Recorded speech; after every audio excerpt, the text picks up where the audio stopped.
Jadi aksi besar kemarin itu bukan terjadi, bukan dipersiapkan, bukan ramai H-1, tapi sudah berbulan-bulan. Ini merupakan akumulasi dari kekhawatiran, ketakutan, dan berujung pada kemarahan. Soal apa? Soal persoalan pajak kita, penerimaan negara kita, situasi ekonomi, kemudian jaminan dari pemerintah agar masyarakat bisa bertahan hidup, harapan tinggi terhadap makan bergizi gratis yang kemudian juga masih banyak problematikanya. Dan terakhir dipicu dengan kenaikan tunjangan anggota DPR yang bukan hanya bicara soal etika moral gitu ya, tapi justru melanggar undang-undang keuangan negara. Nanti akan saya bahas soal itu. Nah, ini sudah berbulan-bulan dan ketika dia ingin mengaspirasikan satu hal, pemicunya adalah kenapa kalau kami susah, kalian mewah.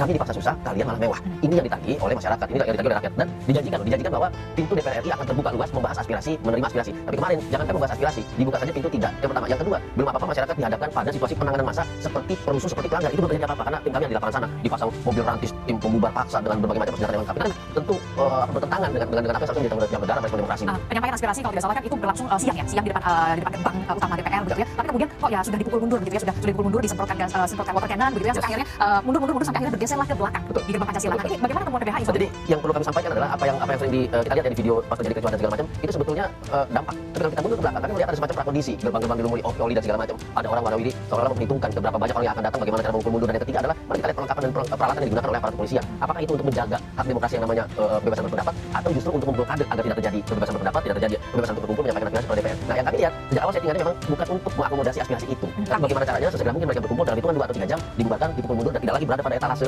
jalan protokol utama itu, sehingga tidak lagi dilihat masyarakat, tidak lagi dilihat media dan segala macam. Nah, ini pola yang sudah kami lihat bahwa kalau memang anggota DPR sedang berkumpul tidak menghendaki ada kerumunan massa, sesegera mungkin dia pukul mundur dan kemudian dipindahkan ke belakang. Ini kami sudah lihat presiden sudah banyak gitu kan. Termasuk juga berarti ingin mengatakan reaksi yang dilakukan oleh pihak keamanan begitu sedikit berlebihan. Bukan hanya berlebihan, satu, dia melanggar ketentuan di dalam pengendalian massa, ketentuan di dalam peraturan internal tentang bagaimana merespon aksi demonstrasi, bagaimana menetapkan eskalasi penggunaan yang menentukan penggunaan peralatan, perlengkapan, dan pendekatan. Kami tidak melihat di situ misalnya Mas Arya menjelaskan, kami sudah dekati koordinator aksinya, kami membukakan ruang, kami menyampaikan kepada DPR bahwa koordinator aksi mewakili para pendemo untuk menyampaikan aspirasi, itu belum ada sama sekali. Belum ada sama sekali, dan kemudian langsung disampaikan bahwa terjadi kericuhan di sini, terjadi vandalisme di sini, terjadi perusahaan di sini.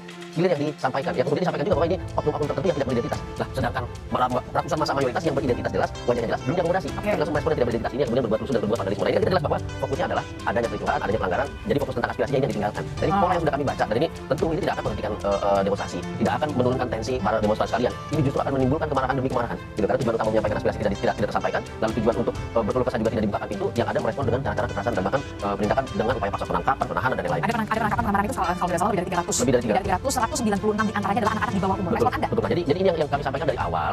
Ketika ada demonstrasi yang merupakan implementasi hak asasi, maka responnya adalah menjaga, bukan menindak. Itu dua hal yang berbeda. Ketika prinsip menjaga, maka peralatan yang digunakan adalah peralatan humanis, bukan peralatan huru hara untuk membubarkan. Nah, kalau di depan kita sudah melihat itu, kita sudah bisa prediksi di ujung akan ada upaya paksa kekerasan, upaya paksa penahanan, penangkapan, dan lain-lain. Dan kita akan melihat bahwa siapapun yang di lapangan, bahkan jangan-jangan ada yang non-demonstran juga yang kemudian ditindak itu seperti menyebarkan jala secara bebas, yang pasti tujuannya kemudian tidak ada crowded di lokasi itu. Nah, ini yang pasti melanggar aturan tentang pengendalian massa, melanggar hukum acara juga. Dan apalagi di situ ada anak-anak, dan ini dimensinya luas kalau kita bicara anak-anak.